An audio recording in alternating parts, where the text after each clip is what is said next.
Remember, Peter was a guy that when he first encounters Jesus is not among the adoring throng that is following him around saying, "Oh, Jesus, say more." He's just minding his own business, cleaning his nets there by the side of the sea. And Jesus comes and picks this man and steps into his boat and says, "Can I borrow this?" And Peter's like, "Well, yeah, whatever." And that's kind of the first big step that he takes to ultimately going from being a fisherman to becoming a fisher of men. And I always like the story of the miracle of the fish that, and Peter finally realizes, "Oh my goodness, you're like a prophet, you're a holy man." And I always imagine him as a guy with a big cigar in his mouth. And when he realizes that Jesus is a holy man, he spits that thing out and his words are, "You better get away from me because I'm a bad man. Go away while you can because I'm a bad man."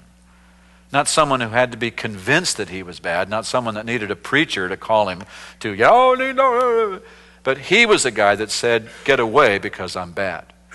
And yet Jesus picked this man. And Jesus makes a statement to him that he makes to every one of us, disregarding completely the condition that we are in and taking upon himself the responsibility to say, "I will make you into something other than what you are. I will transform you. And I will change you so that you become something that you could not be on your own."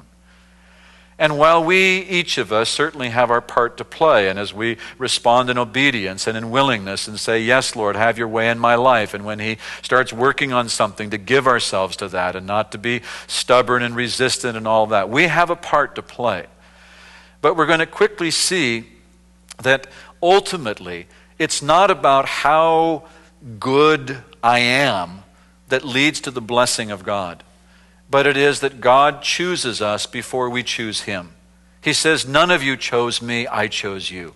And while we were yet haters of God and disobedient and running in exactly the opposite direction, there was nothing about that prevented God from still reaching out and grabbing a hold of us and choosing us.